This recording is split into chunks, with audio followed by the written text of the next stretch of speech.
This Yeah, I'm gonna hit it. conference will now be Okay. recorded. Okay. Let's see. I've got showing up Sousa Brandy, caller one, caller five, John Ackley, Mike Cronin, Nathan Fordham, Ricka.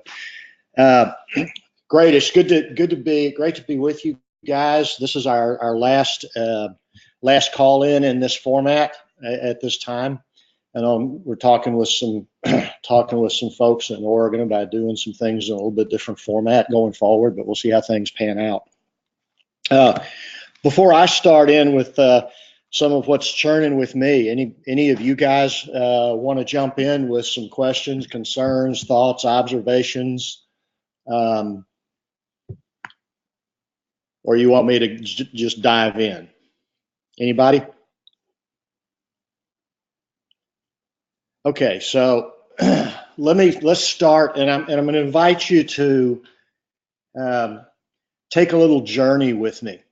Um, First of all, what's true for me right now today, as I'm talking to you, I've been spending a fair amount of time watching George Bush's funeral and everything that surrounds all that. I found it very moving and a great celebration. But the other piece that has really come home to me this morning is that, and I don't know if any of you all have watched any of it, or if that's something that has any meaning to you, but I'm a native Houstonian, and the Bush family is, even though they're not native Texans, were adopted, adopted Texans, and more specifically, the church that they're at, that they're having the service at right now, St. Martin's Episcopal Church. In my life, in some of you have heard parts of my story, but in 1987, early 1987, I was I was locked up in the suicide ward of Austin State Hospital, or the crisis intervention unit is what they called it. And I was there for, I think, 3 days. There's interesting number. I was there for 3 days, and I managed to talk my way out of the lockup psychiatric ward. And I was there because I was in the hopeless or give up stage of gambling addiction, which at that point I knew I had a gambling problem, but none of the clinicians that I was seeing at that time had a clue what gambling was. And again, I know I'm repeating myself, but it's one of those truths that I think we're all invited to revisit at time. And that was that. Well, let me put that on pause and tell you um, that I got out of the hospital in Austin on a Tuesday morning, and I drove to Houston, which is 164 miles down the road. And I looked it up, and I knew there was a meeting, a Gamblers Anonymous meeting on a Tuesday night. And at that point, when in the midst of my own suicidality, there was what gave me a reason to stay alive was that I had something to do ahead of me. And that's where, for me, 12-step meetings were huge life preservers for me, because if I had a meeting to go to at 8 o'clock that night, that means I could survive until at least 8 o'clock that night. Well, there happened to be a Gamblers Anonymous meeting on Tuesday night, and the meeting was at St. Martin's, and still is at St. Martin's Episcopal Church in Houston, which is where the funeral is taking place right now.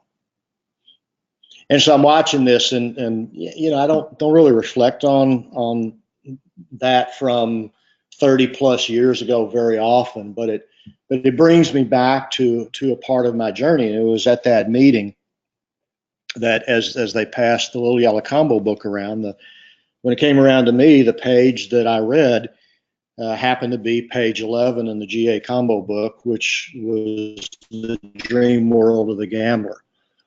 As I look back on that today in my journey, it's amazing to me the realization that nothing in our life is wasted. all that we go through to get to where we are. And as I'm talking about this, I'm inviting also each one of you in your own way to, we've got a few more people who've logged in. That's good. Each of you in your own way, I invite you to reflect on where you are today in your life, and kind of how did you get to where you are today in your life? What are the different pieces of your journey? I often say to people who have the privilege of working with in a therapist, patient, or client setting, that if it's appropriate at the time, I'll say to them, look, here's one of the things amidst all that I don't know.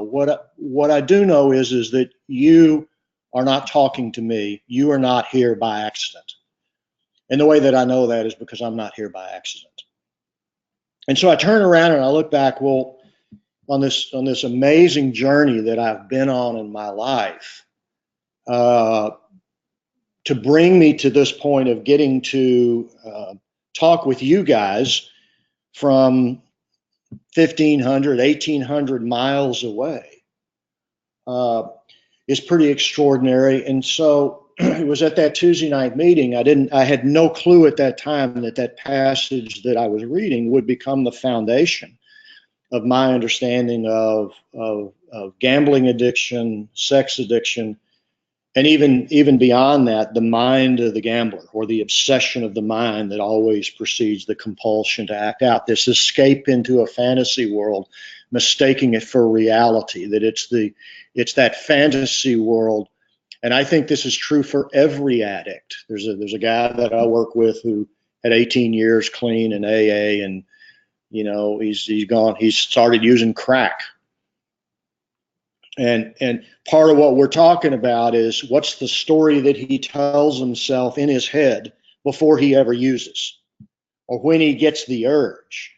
What's the story that he tells himself in response to the urge? I had no way of knowing in 1987 that that passage I read, and that meeting that I happened to be in, that specific location where there's a service for a funeral service for the President of the United States, would chart the course of my life for the next 30 plus years.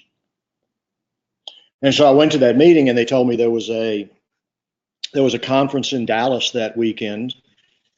It turned out it happened to be a GA, Gamblers Anonymous mini conference. And I was relieved because and I said, okay, I'm going. And I was relieved because now I had a reason to stay alive until Monday, until that Friday, until that weekend, where I would get to Dallas. Dallas is 240 miles up the road from Houston. And so I had a reason to stay alive. And I went to that meeting in Dallas, that conference in Dallas. And the first person that I met was a man named Arnie Wexler, who I've talked about before. Arnie is still alive and a great friend of mine. But I also met Dr. Robert Custer at that meeting, who's the man who started the very first gambling treatment program.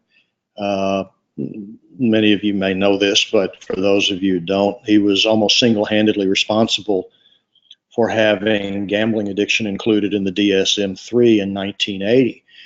And so Bob became my doctor. So I've thought this before. I feel like in many ways the Forrest Gump, like Forrest Gump, stumbling my way through the field of gambling addiction. And so Bob was my doctor. I learned from him. He was my friend. I was at his place in Bethesda, Maryland, the day that he came home with his cancer diagnosis that would eventually kill him. And everybody in the field who were the giants in the field, I stumbled into their arms in one way or another. I just kind of by default, I ended up being one of the first people in the field who was both a recovering gambler and a practicing mental health professional. So it gave me a bit of understanding from the inside out. Now, one of the other ironies, there are many ironies in life and in a recovering journey and in all of our lives. Some of you may have heard me tell this story, but I remember when I was in action, all of my gambling, by the way, was in the securities market. I had taken a detour from my profession as a marriage and family therapist and became a retail stockbroker. But interestingly enough, it was in Austin, Texas, where I live today. I moved back here after being in the Chicago area for 28 years. I kept a small private practice in the evenings on the side while I was a full-time retail stockbroker. I really didn't know why that was at the time, but I think I understand that today. Is that in my journey I had to take a detour so that I could get an education about this addiction from the inside out. Of course, none of that was planned, but one of the fantasies that I had in the early 1980s, this was probably 1982, 1983, the technology had evolved to the point where there was something called a pocket Quotron.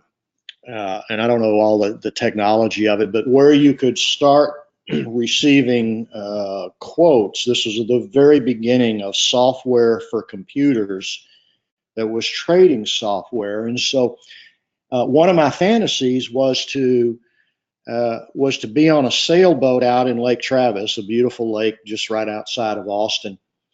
Be on this boat in my shorts and t-shirt under the beautiful Texas sun with a pocket Quotron strapped to the mast. And my fantasy was, I'd be sitting in a lounge chair just trading and making money and making a living doing basically nothing. And at the time, I thought that was a little bit ridiculous, but I thought, well, it's also possible. And that was my fantasy about what my life was going to be, because I thought I had discovered the keys to the kingdom by trading market index options and making money doing nothing. Well, where I actually ended up was not on a boat in Lake Travis, but ended up walking in circles in the suicide ward of Austin State Hospital. So with Bob, I ended up at Taylor Manor Hospital in Ellicott City, Maryland, which is where he'd moved his gambling treatment program. And there I first met Joanna Franklin, who was on staff there, and Joanna became a very good friend of mine. And all the people who are the pioneers in the field. I stumbled into that group. And then landed in Illinois, where Henry Lessier happened to be at the time. Henry's, along with Richard Rosenthal, was co-author of the DSM-4 diagnostic criteria, and Henry and I did a lot of work together in getting the Illinois Council up and running. And Greta was mentioning the legislative session. Henry and I spent a lot of time traveling back and forth from Chicago to Springfield, Illinois, where the State House is, working on legislation. But also in the early 1990s, there was a national conference in Portland, Oregon. I'm pretty sure it was in Portland that I came out to, and so the first time I was in Oregon was in the early 1990s, and one of the gifts in my life has been to make repeated trips out to Oregon to be with you guys. And I look back on that, and none of this was by design on my part. All of it was I think in many ways based on my desperation to try and understand as much as I could about this addiction that I felt like I'd lost just about everything to: my home, my marriage, my family, my finances, and almost my life. But what's ironic today is as today I'm talking with you from a piece of land that I bought. It's a 20-acre place that the people I bought it from raised Arabian horses. And so what I'm doing, and I get to spend a lot of time down here. I'm 60 miles from Austin, where I'm back and forth to an office there. But it strikes me as kind of the ultimate irony that that in effect that fantasy that I had years ago of sitting on a sailboat and making a living trading market index options. Right now, today, I have a variation on that theme, and that is I make a living working with people with gambling problems by telephone or video. And I can do that sitting on the porch of this wonderful piece of land that I was able to buy. And it's also not lost on me the irony that in the midst of my gambling, I went broke and lost everything, and yet it also has become that dealing with, treating, addressing gambling addiction from a lot of different directions has been the source of my income for 30 years.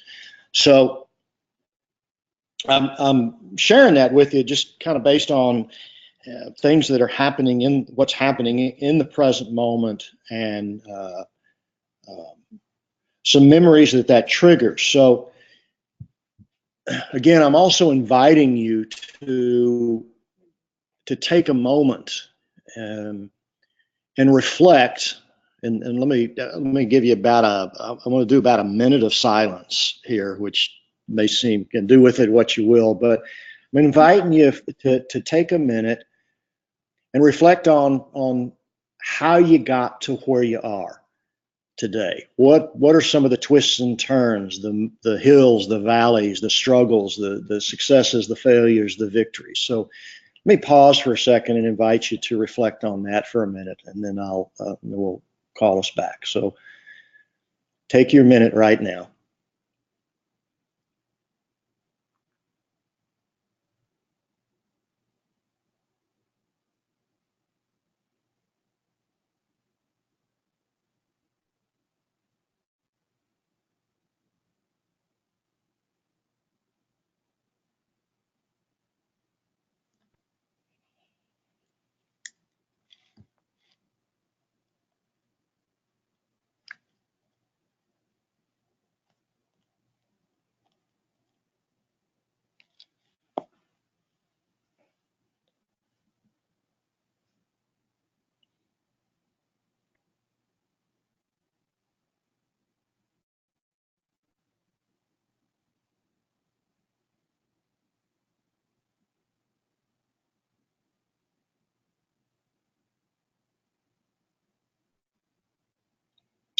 Okay, so bring yourself back to the call. And by the way, anytime anybody wants to jump in with anything, as always, feel the freedom to. To me, the reason that this is important is that I think a lot of times, as clinicians, we and in conversations like this, we spend a lot of time talking about the people that we work with, and you know, that come into our offices, the challenges of that, and their issues and their difficulties, and that certainly has great value, and there's a necessary place for that. I think along the way, it's also important for us to recognize that in the same way, those people that walk through the door of your office today are on their life journey, and when they walk into your office, that their life journey is intersecting your life journey, and then it's a gift. It's a gift for both of you, because there's something both of you get to learn from each other, even if your encounter is simply one time.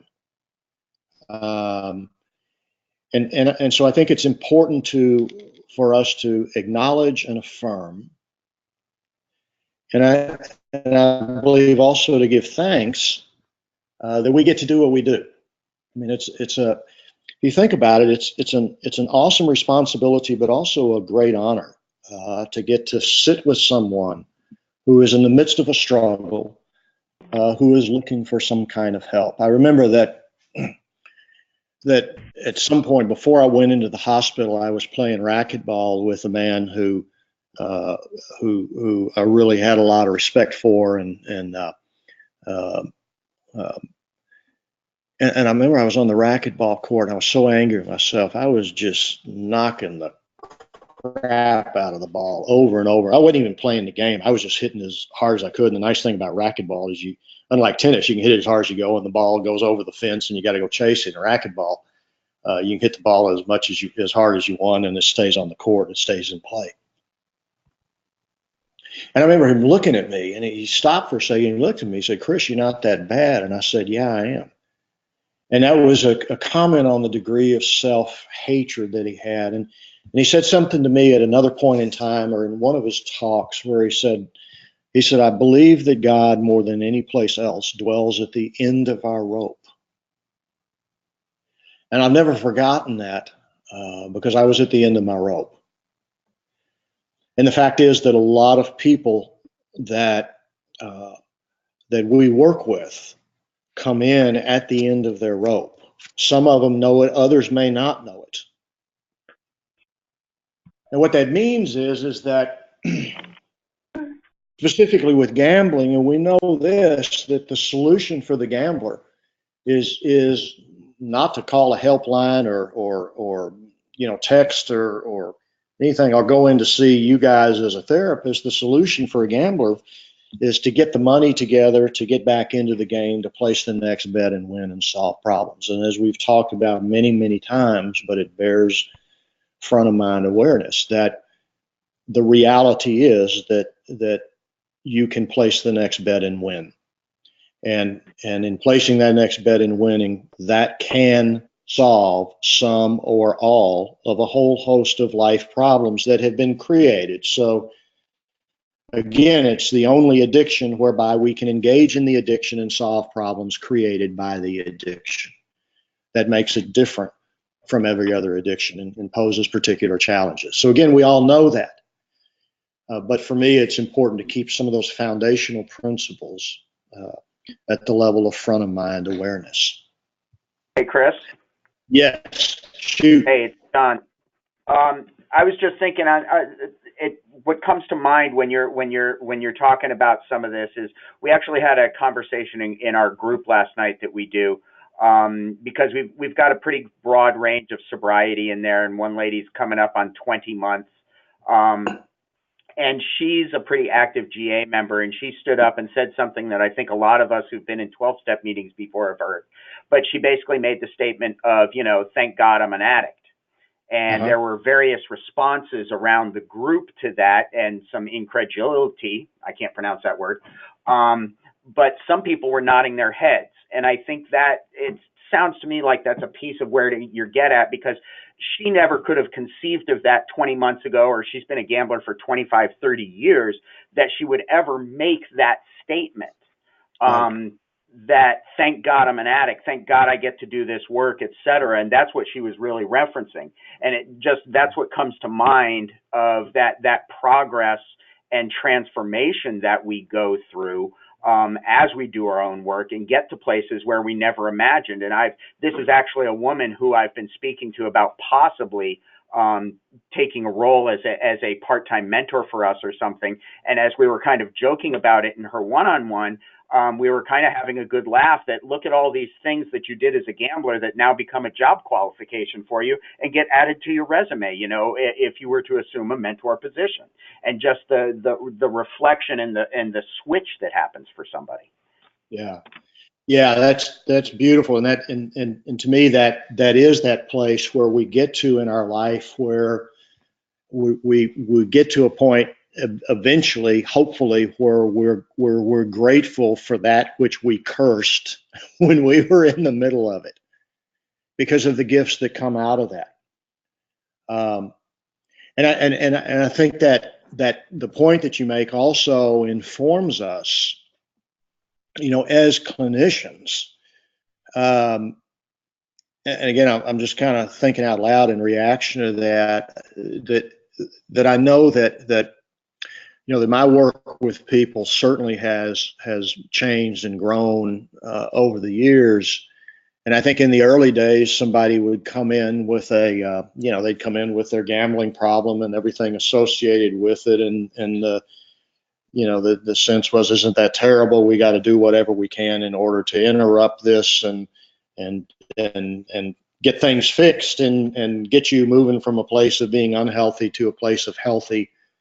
Not that that isn't valid, but I think what's shifted for me in out of the knowledge of what you're talking about, John, is I don't think I respond that way to people anymore. I think my response in trying to immediately step in to try and fix or change anything is to invite people into a place of really accepting what is, and really asking the question of what function does your gambling serve, and actually have an appreciation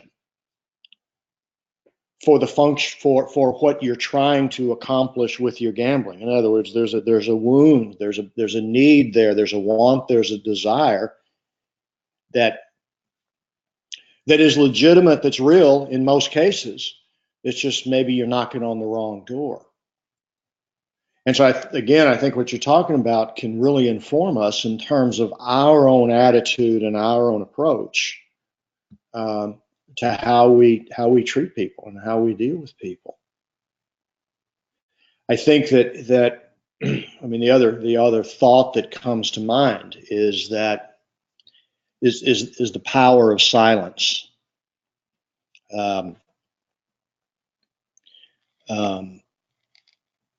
Somebody said once that the first language of God is silence. So if you go back to the book of Genesis, one way of reading that is, out of the great silence, the world came into being.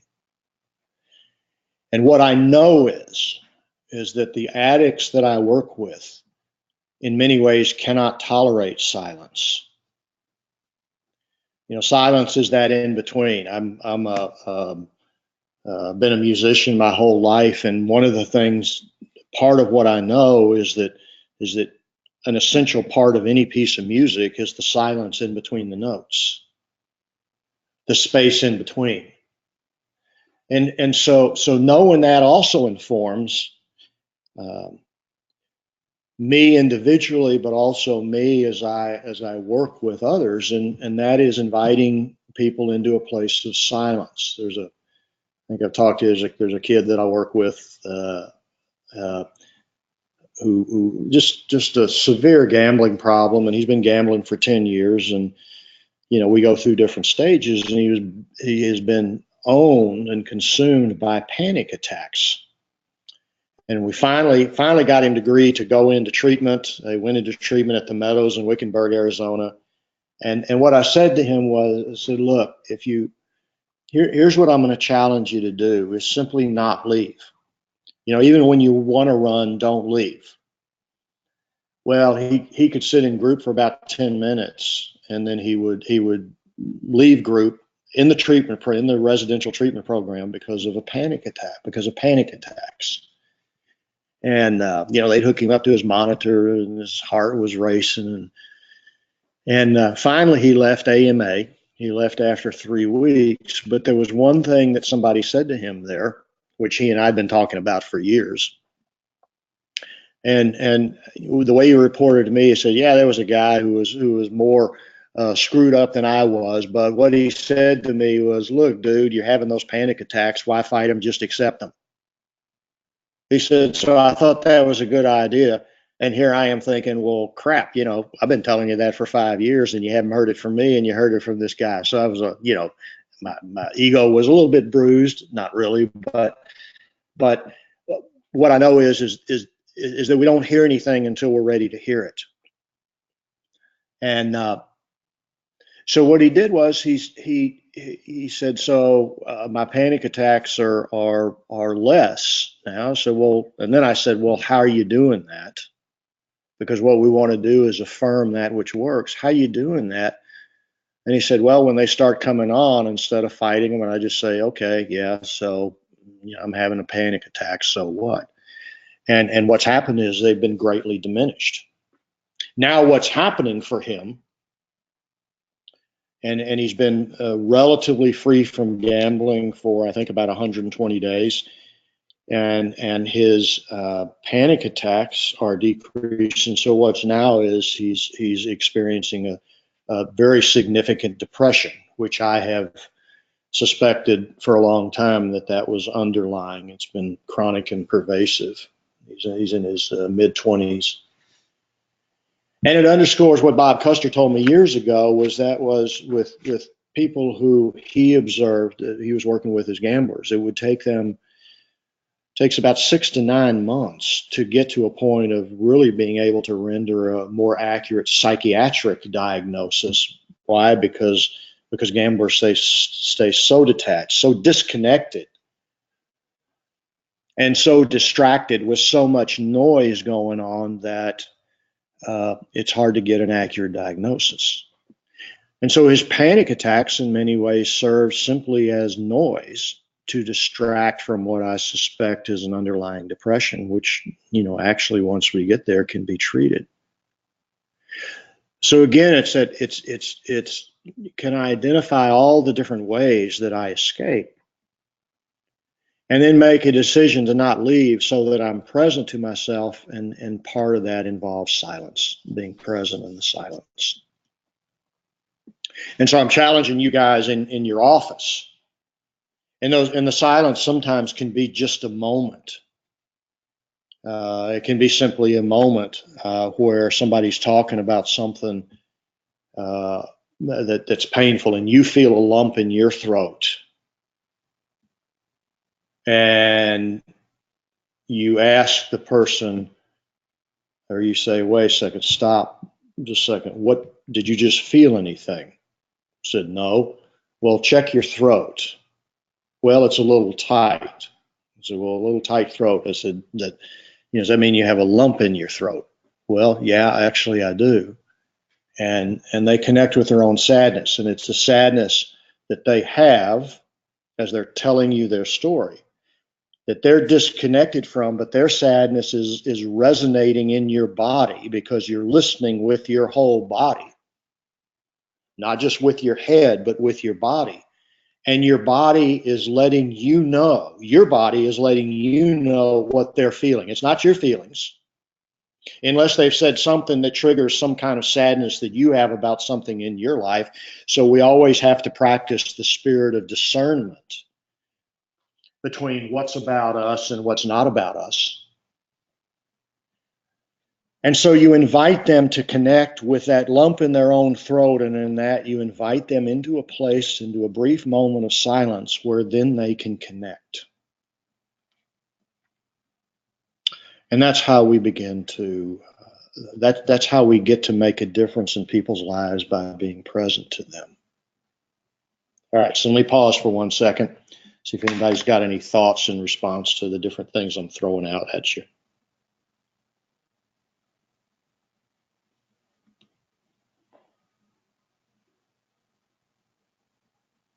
All right, so let me share with you a specific situation.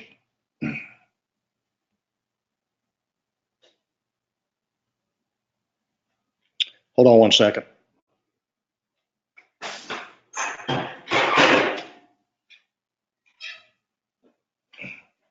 I have a high efficiency wood burning stove here where I am. And I just smelled a little bit of smoke and realized that it wasn't drawing as much as it needed to. So I opened the flue a little more. Okay, back with you. So, as a lot of you know, one of the things that I do is a fair amount of legal work, and a new case came my way that's through the federal court system in the Chicago area, and it happens to be a person, a woman who's in her early 40s, who has a severe history of trauma.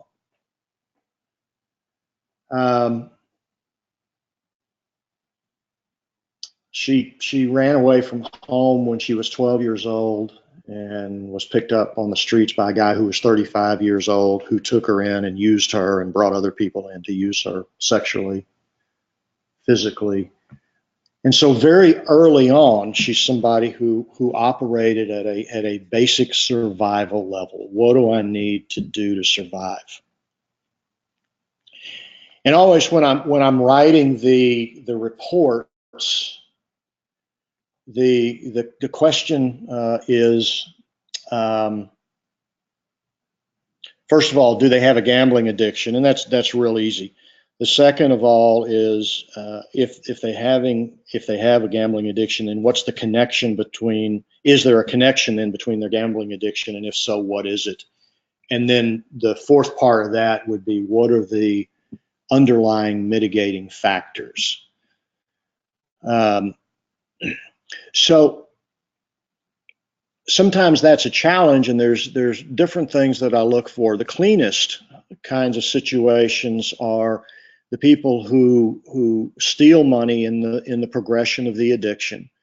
And I think most of you, if you're not familiar with it, with Henry Lessier's book, The Chase, in which he describes the spiral of options and involvement. We've talked about that some at the trainings that I've done in Oregon, but just to review, the spiral of options is his description that we go through our own money, then we go through borrowed money, and then more than 50% of people with gambling addiction then cross the line into illegal activity. Now, that's not a strictly linear process. It's circular, because while somebody's stealing money, they still have a job in many cases, and so they've still got their own money that's involved in their gambling too, and if they can borrow some more money. So it's all mixed together. Now, what I also look for in that process is how are they framing the theft? And again, this is one that's relevant to you guys, because if you're working with gamblers, you're working with people where the probability is they have crossed the line into illegal activity. And I'm not sure how you all address that, but it's a significant piece to look at. Whether it's bad checks, that's a lot. If bad checks, various different maneuvers.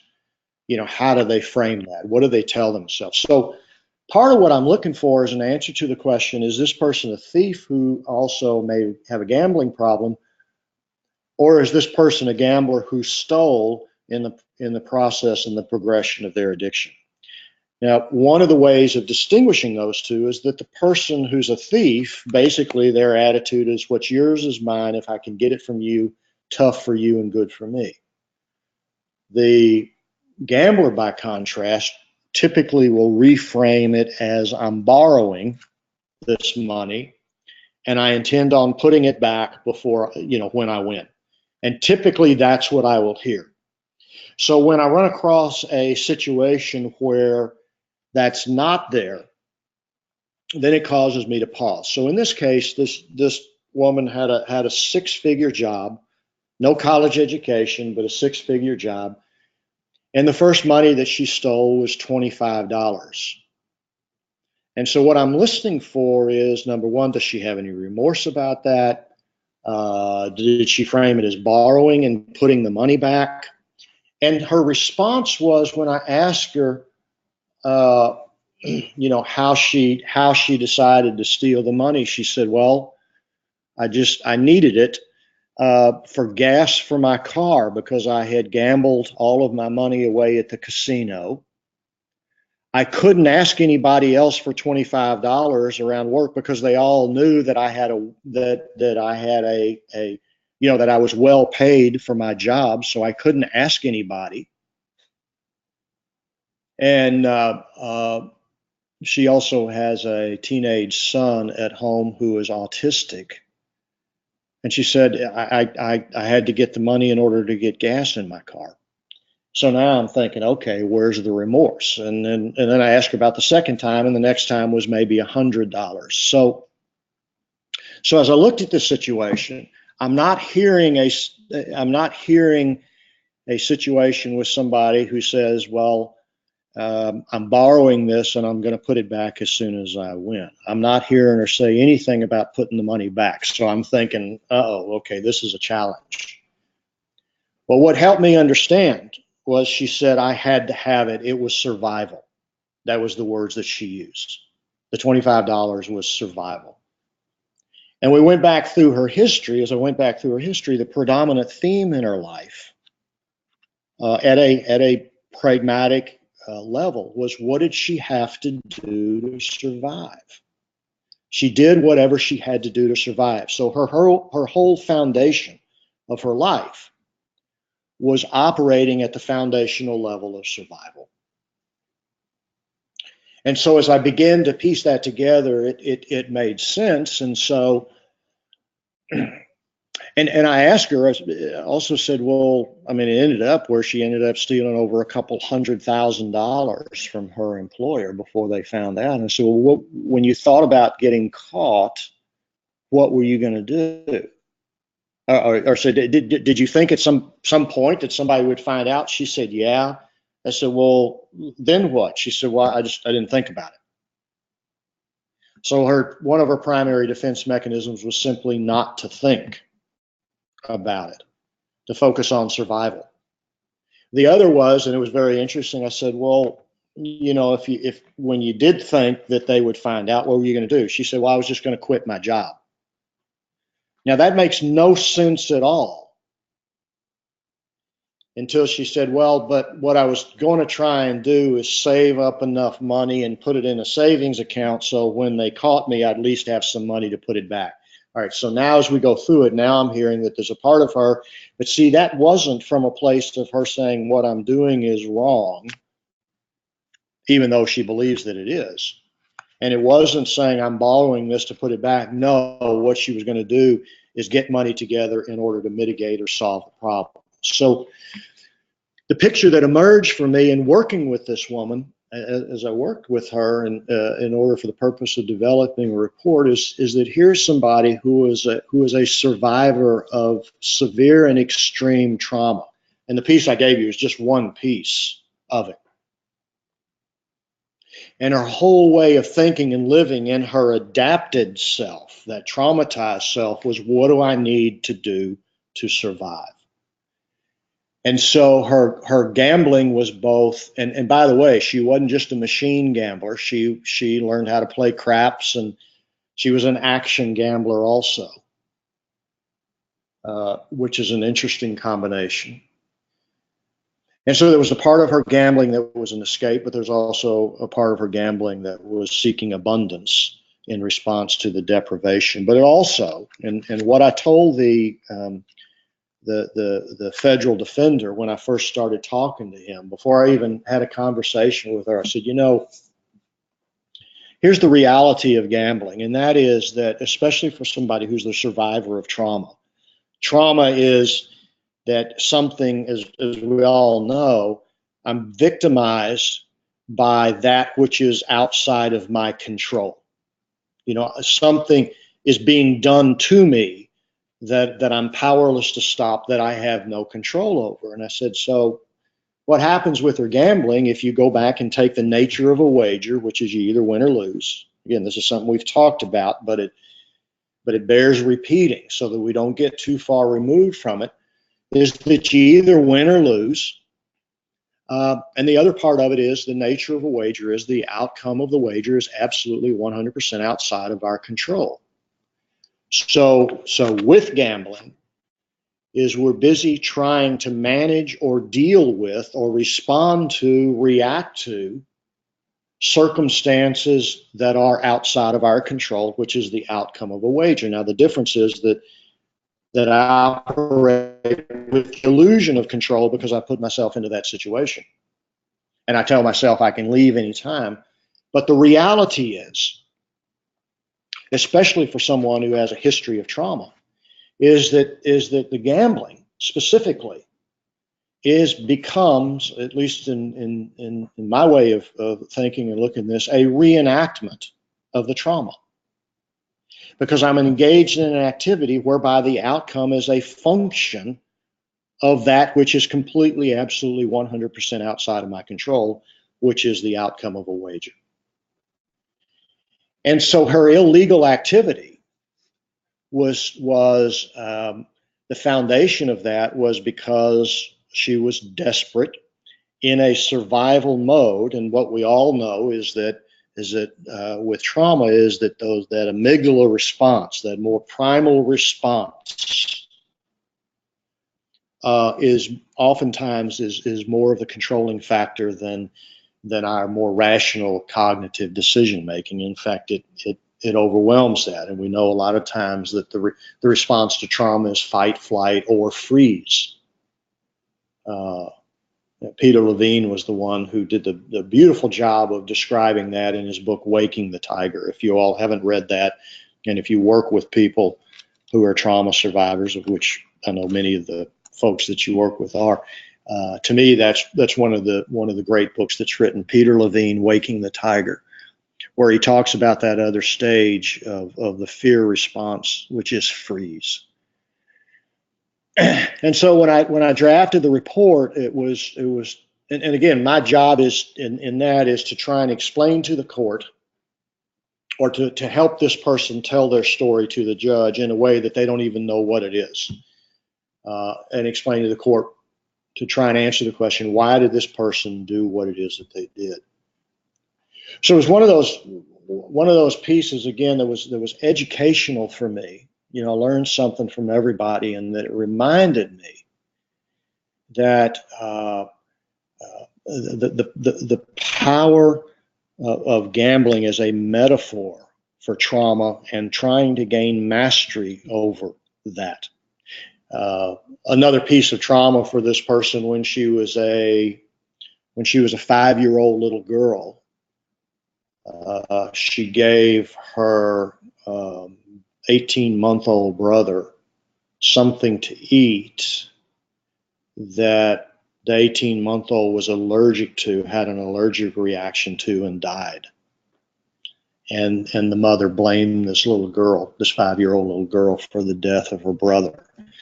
All right, now, so what we've would have learned about that over the years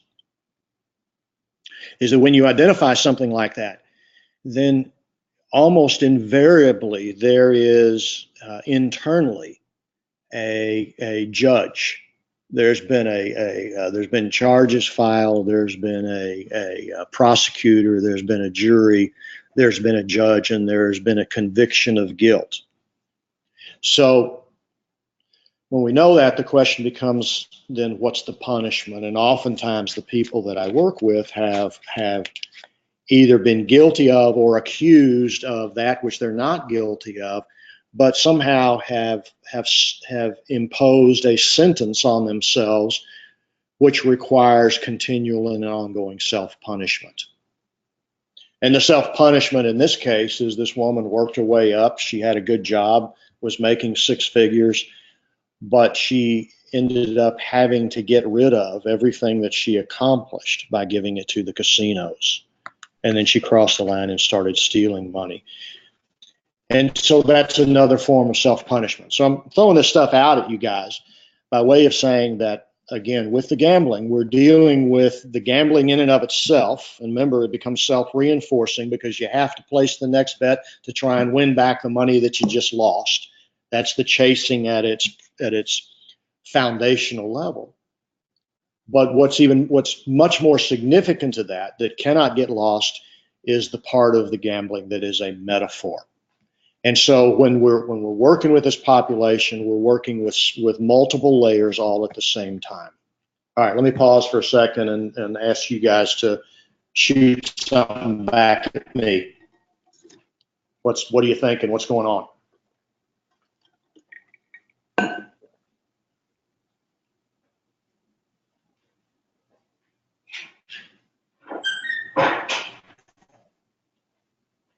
Anybody?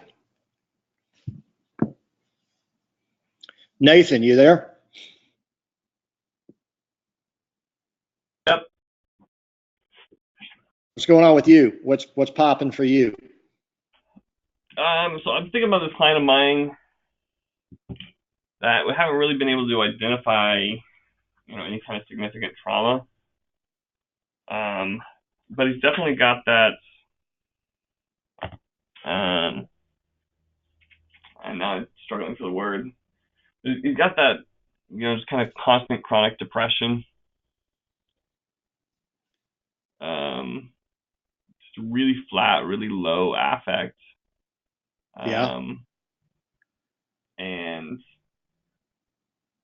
he seems to kind of, we've looked at some cognitive stuff, like we talked about recently, just kind of, the reality of how the machines work and probability and, myths of gambling. And, one of his first responses was, no, I don't have a system.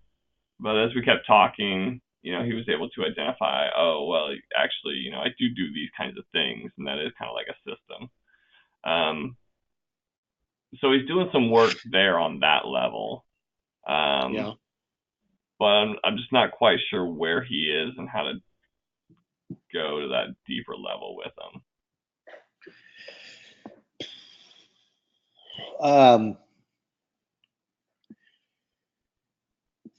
So what function do you think his gambling serves for him? What does it do for him? What does he get from it?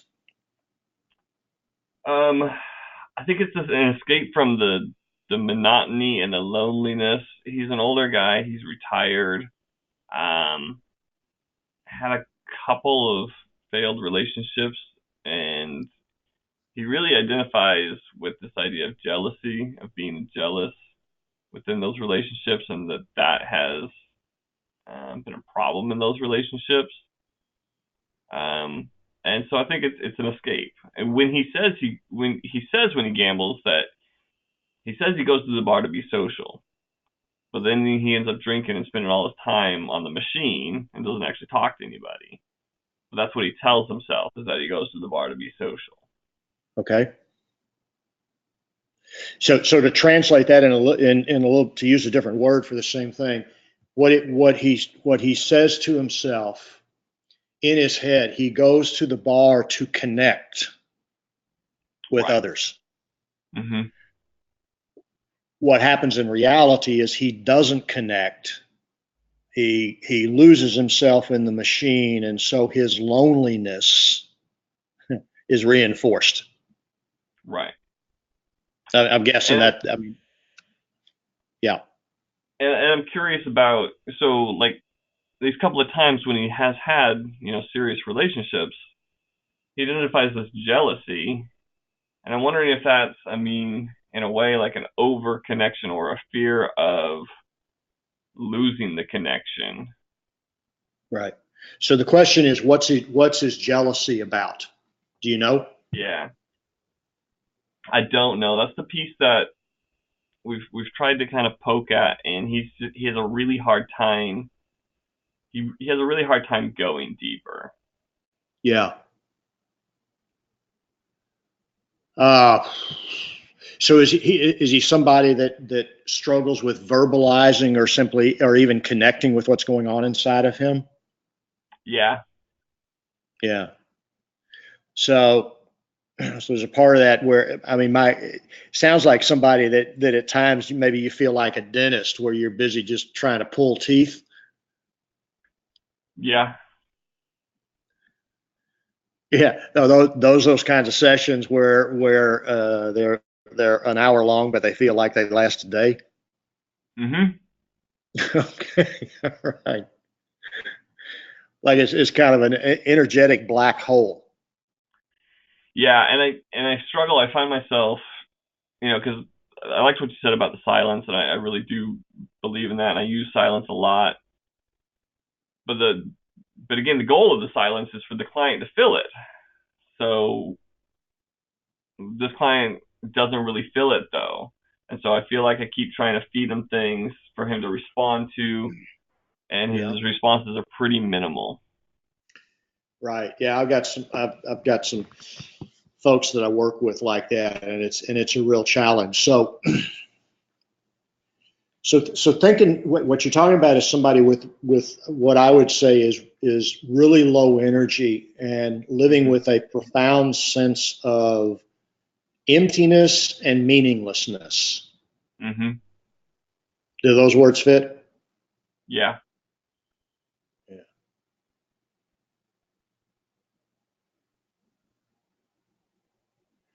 Have you spent much time in his family history?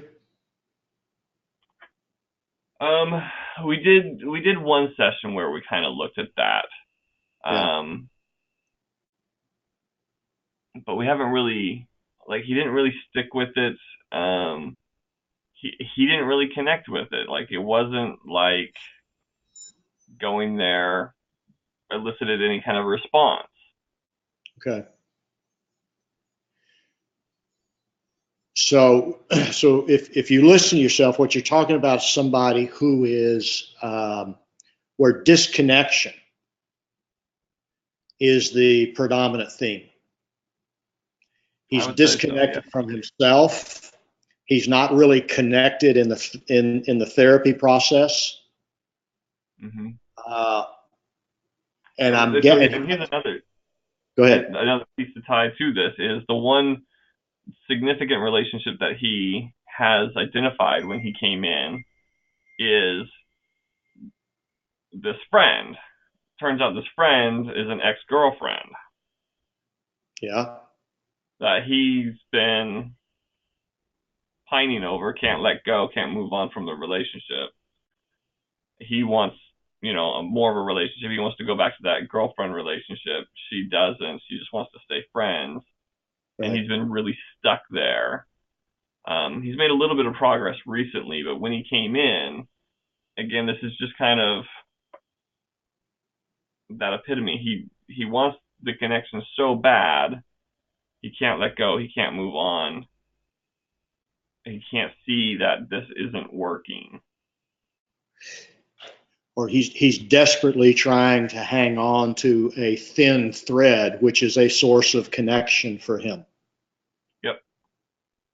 So here's the theme to bounce around. I mean, if and a suggestion is that almost your sole focus with him, kind of separate from the content of what he's talking about, is he connected or disconnected? Jealousy, my guess is, without even knowing what his jealousy is about, he may not even know, but it's the fear of loss or the fear of disconnection. Mm-hmm. And and the depression is a function of disconnection. So then the healing process, if the problem is disconnection, the solution is connection. Okay. Just as a broad. Now, how you get there, who the hell knows? but So what I've done with him is I've done a little bit of work on boundaries, okay. And he's actually made a little bit of progress there, because again, this fear of disconnection piece also has kind of manifested it, and he's got a garage full of stuff, and he's been telling himself, I'm going to sell it, but never actually gets around to selling it. Right. And so in one session, I pointed out, it's like, you say you want to sell this stuff, like there's a value here, but you go to the machine and you just throw away money like it has no value. Right. And pointing out this disconnect there. Okay. And so he actually has taken some steps. He's decided not to sell stuff, and he has started taking things to Goodwill. He started letting go of some of those things. Okay. All right. And additionally, he set some boundaries with this ex-girlfriend / friend. He's been storing her stuff. She wanted to store some more stuff, and he said, no, that's not going to fly. So he's making some of these little progresses on making some shifts. Yeah. But my guess also in the process of that, he's going to run into some of his own fear of disconnection. Have you talked to him about his suicidality? Yeah, he's been pretty adamant that that's not on the table for him. Okay. In terms of actually killing himself. Yeah. Okay. So the backup, and again, maybe you've covered this with the backup. When I get that response, I say, well, let me ask you, are there ever times where you think it wouldn't bother me if I didn't wake up in the morning? I want to say yeah. Yes, you have asked him, or yes, it would. I want to say that we've covered that. I'm not 100% positive, but I'm pretty sure that we've covered that, and he has identified that that he's been in that place, that would not bother him if he didn't wake If up. he didn't wake up in the morning, Right. wouldn't bother him at all. Okay, so that's on the, that's not overtly suicidal, but that's under the heading of wanted to die or Right. wouldn't mind. And that again, it gets to that whole theme of meaninglessness. Mm-hmm. And so, making an assumption that his, what we refer to as depression is a maybe a physical, because depression is energy. And so sometimes, and maybe you do this too, what I'll do is instead of using the big words, what I'll simply do is shift over and talk about energy. What do you have energy for? Because clearly Right. depression is either constrained or repressed or a lack of energy. That's what depression is. That's one face of it. And so the question is, what do you have energy for? What provides you, if anything, with any energy at all? In other words, why do you even get up in the morning? Right. And I don't know what he would say. Maybe he'd say, well, I hope that maybe today something will be different. Well, like what? And so I'm really thinking with somebody like that is I can't remember I don't know whether you've heard me talk about this, but the power of flipping over to the side of no change. And typically with somebody like that, I'm not saying that this is true of you, but a lot of times I know for me in the past when I've had somebody who's really stuck, it's almost like the feeling that I've got a rope around them. I'm trying to pull them out of their stuck place. And the real challenge is to step into their stuckness with them and simply allow them to be in other words, to put aside any need that you might have for him to not be stuck. Mm-hmm. It's the whole paradoxical kind of intervention. But why is he seeing you? What is his definition of his problem? He was seeing somebody else for his depression, and they referred him. He's been in gambling treatment before. Okay. And his big concern that he's kind of talked about in terms of the gambling piece is the fear of not having enough money. He's older, he's retired, he's on a fixed income. He's gambled it away. His pension is gone. Yeah. So the recognition that he gambled away his pension and he won't have enough money, that's what brought him into treatment? Yeah, and so he's coming up on 65, and he's been worried that he's going to have to go from Medicaid to Medicare, and he's going to have to start paying for that, and that he's not going to be able to afford that. Yeah. Well, he's got some legitimate fears, right? Right. And so is he at the place then of, as if he's already gambled away his pension, that's gone, that's done. Agreed?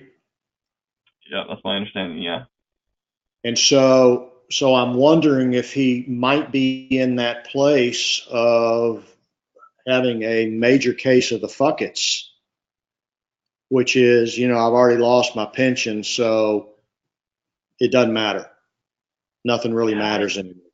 He doesn't present that way in session. Okay. He comes in and every week he tells me he gambled and he tells me how much he gambled. He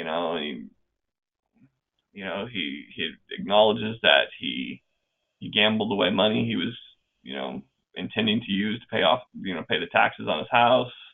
That's coming up. And so he's coming in and acknowledging it, not, I wouldn't say it necessarily that way, but in almost desperation. Like, right. I keep doing this. I don't know how to get out. I know I'm going the wrong direction. Is kind of my interpretation, I would say. Okay, so what he's really disconnected from is the reality that he's gambled away his pension, he's gambling away the money to pay the taxes on his house, and he's actually engaged in a behavior that guarantees that his fears are going to come true. Right. And so in a situation like that, one of the things that I will do is you get really stark with that. And I mean, the question is, how do you explain giving your tax money to the casino? Now, we all know what he's hoping to do is win. Right? I'm guessing. Yep. But then he's also playing the machine in order to zone out so he doesn't have to think about it while he's there. Yep. I think that's the piece that he's not quite connected enough to. I don't think he's quite connected enough to that escape piece. Okay, so then if, again, following our theme, if the problem is disconnection, then our job as a clinician is to identify what are all the areas that this person is disconnected from, that their disconnection from these realities poses a major threat to their well-being. Because I would say his disconnection from the reality that he's giving the money to pay his taxes on his house to the casino, and there's an inevitability there, right? Right. He loses his house, and then he doesn't have a place to live. So then our job as a clinician is to invite them to begin to connect with the very thing that they don't want to connect with. And one of the things I might say to this guy is very directly, let me lay it out for you here. You know, what you've told me is you gambled away your pension.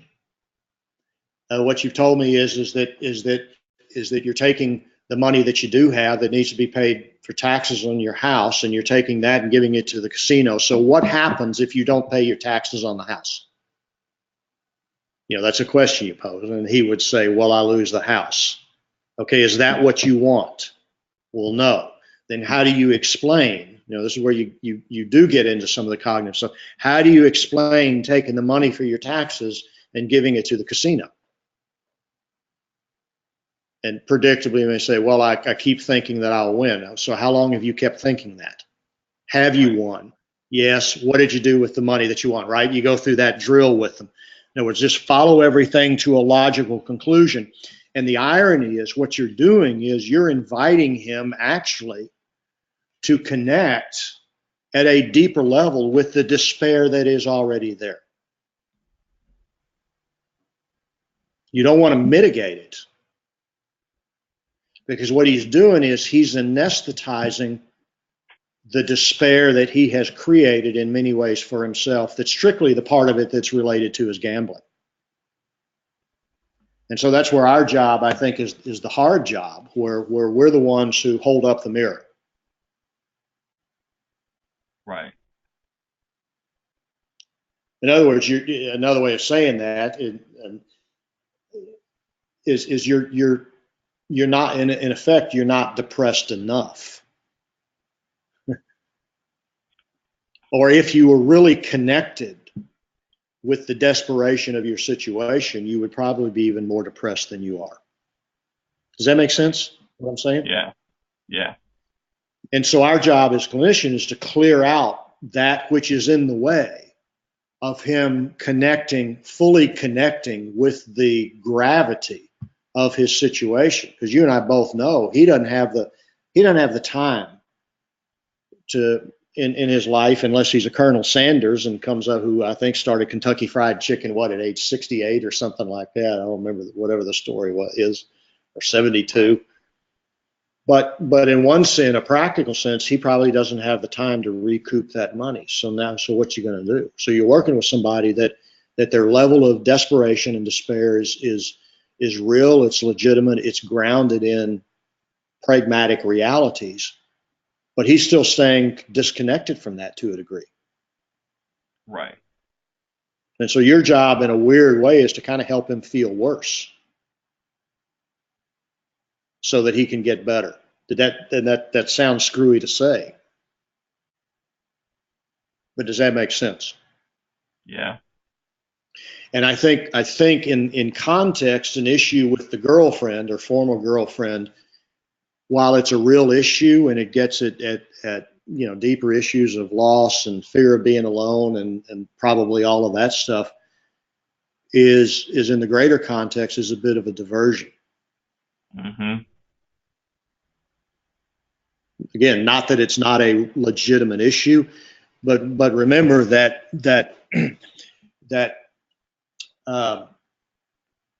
in order to keep doing what we're doing in the midst of gambling, we have to lie to ourselves. And one of the great lies is, or what I've said for years is, the best con is the one that's 98% true.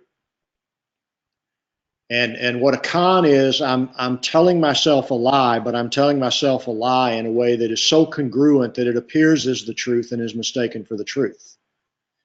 So the best con is the one that takes a truth but uses that truth in the service of a lie. So that's a kind of a twisted way of saying that the real legitimate issue of his girlfriend may be connected to his gambling, but in another sense has absolutely nothing to do with the reality that he's taking his money that is supposed to be for taxes on his house so that he can have a place to live. He's taking that money and giving it to the casino. Right. So what does the girlfriend have to do with that? Nothing. Nothing. And I'm talking to you kind of in a way that if I'm sitting with him, especially with somebody with low energy, I'd both kind of join him in that low energy. But the other thing is, what can I find? Is there something I can find to provoke some kind of energetic response? Yeah. And I would ask him, what does your girlfriend have to do with you taking your tax money and giving it to the casino? And notice I'm framing it in a way that is really operational. You're taking the tax money for your house and giving it to the casino. I'm not saying you're going to the casino and you're losing money. I want to bypass that, and I want to name it for what it actually is operationally. And sometimes when you do that, that has a greater impact. Yeah. I think the most energetic response I've gotten from him was when in group last week we went through the slot machine simulator. Okay. And showed him that downward curve and how it just goes down and down and down and down, and right. Looked at what his estimated playing over a year costs him. Okay. I think that was probably the most energetic response I've gotten from him. And what did he do with that? He looked at it and said, "Well, that's a lot lower than mine." He said, "I'm probably 4 times higher than that." Mm-hmm. You mean he's lost 4 times that amount, or the projections are 4 times worse than what his reality is? He's lost 4 times than what the simulator projected. Okay. So how did you follow up with that? I think we talked about just really hammering in on, okay, well, what are the myths? What is it that you have told yourself that kept you engaged in that process? Right. What are the self lies? Right. That we can start identifying and calling out that have kept that going. Yeah. So what you're doing is you're inviting him to look at reality. Right. And you're inviting him to get into his head and identify his own self-talk, which is all that's the way we have to work with this. What's the story we're telling ourselves? Right. So my question for you is, what's it like for you working with somebody who is self-destructing in front of you? What's it like for me? Because that's what he's doing. Yeah. Honestly, it's kind of business as usual. That's a lot of my clients in a Yeah. lot of ways. Different means, different methods. Sometimes it's substance use, sometimes it's relationships, sometimes it's gambling. But that's a lot of my clients, is that Right. self-destruction process. So how does that impact you, or what do you do with that? What do I do with it? How do you manage that inside yourself? Really good boundaries. I acknowledge Okay. what's mine and what's theirs. I Right. focus on what I can input as a clinician and recognize that my power is extremely limited. I have no real power in the room. The real power all lies with the client. Right. My role is to honestly help them see that the real power lies with them, Right. and to try to empower them. Yeah. Beautiful. I find that for me, sometimes I feel a sadness for those individuals, and at the same time, I recognize that where they are is at the same time exactly where they need to be, and whatever it is that needs to happen in their life in order for them to get to a different place. Yep. You know, I had to go through what I had to go through, and nobody could save me from me, and I can't save anybody else from themselves. But what I can do is walk alongside you along the way. But it's painful for me at times to watch people in the midst of their self-destruction. Right. And so I personally, I do have to at times do some self-talk, and I've got good boundaries about what's me and what's not me. And there's a part of me that would like to almost step in and protect them from themselves, knowing that is not what I need to be doing. Yep. And so it's an interesting dance that we do, isn't it? Oh yeah. Yeah. So in a couple of minutes that we have left, thanks for offering that up. Appreciate that. No problem. Thanks for the feedback. Yeah. That's that situation you're talking about is one that I think all of us certainly can connect with in multiple ways at multiple levels. So, anybody else before we sign off? Well, listen, guys, it's been a lot of fun for me. It's been gratifying. I've learned a lot in spending this time with you guys, and hopefully we'll do something more in some other form. I think we're in talks about me coming out to Oregon, in Southern Oregon, sometime in the spring, to do a day of professional training. But I'm sure you guys will hear about that. So until then, my deepest respect to each one of you who does what you do, and bless you. You guys have a great holiday. Yes. I just wanted to say thank you for providing the service to us, and we can guarantee that our providers will still have some contact with you through different methods and usages in the future. So we'll be moving forward with some similar types of opportunities around certification supervision and clinical supervision, similar to what Chris's provide through David course. But I just really wanted to say I really appreciate you doing this over the last year. It's been really great. It's great for our providers to hear from a perspective on a regular basis from someone at the national level. And I really appreciate the time that you have given to us. Well, Greta, and I really appreciate you doing what you did in order to make this possible, because we wouldn't be doing this without you, without your involvement and organizing it. So I look forward to seeing you again at some point down the line. Right. Absolutely. Have a great holiday season. All right, you too. Take care, guys. Bye.